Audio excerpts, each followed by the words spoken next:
Good morning! Kakabangon ko lang pala niyan. 4:30 na pala ng umaga niyan at Lunes ngayon kaya kailangan kong maagang magising. Kasi may pasok kami lahat. Lunes hanggang Miyerkules pala ang pasok ni Troy. Good morning!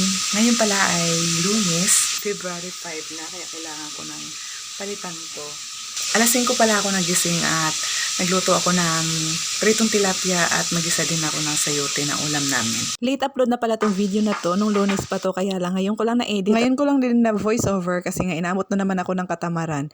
Ayan, magtimpla na pala ako ng kape ng asawa ko niyan. At saka sa akin naman ay black coffee na walang asukal. Habang inantay ko yung piniritong tilapia ko na maluto, ito na naman ang ginagawa ko. Aayusin ko na naman tong sapin dito sa may sofa namin para hindi talaga madumihan yung sofa. Di bali na yung sapin ang madumihan kasi pwede naman siyang malabhan, wag lang yung sofa kasi babaho kasi. Malapit naman luto yung piniritong tilapia ko. Ngayon lagyan ko naman ng tissue paper yung plato para sa tissue paper mapunta yung mantika sa piniritong tilapia ko. Tinanggal ko na din pala yung mga sinampay ko dito sa may labas namin kasi magpa-plancha pala ako ng uniform ni Troy kasi papasok siya ngayon. Lunes pala ngayon kaya kailangan niya mag-uniform kaya kailangan ko din planchahin. Nagplancha muna ako habang hindi pa lumabas yung asawa ko sa may CR kasi naligo na siya. Inaantay ko kasi siya bago kami dalawa magkape para may kasama naman siyang magkape. Tapos ko nang naplansya yung polo ni Troy. Plancha-planchahan ko lang yan kasi alam niyo naman hindi ako marunong magplansya. Yan, luto na pala yung pritong tilapia ko. Kape muna tayo. Tapos na kami nagkape niyan at nakaalis na din pala yung asawa ko at si Troy niyan natulog pa kaya ito na naman ginawa ko, magtutupi ako para mamaya wala na akong tupiin.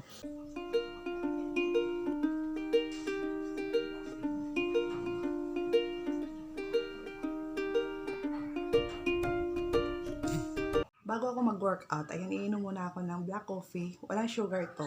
Para pagpawisan ako kasi nga malamig ngayon. Dito lang ako sa loob ng bahay mag-workout.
Tapos na ako mag-workout. Siguro 45 minutes lang yung workout ko kasi nga may pasok pa ako. Pero pinawisan na din ako. Ayan, nakita nyo naman na pawis ako.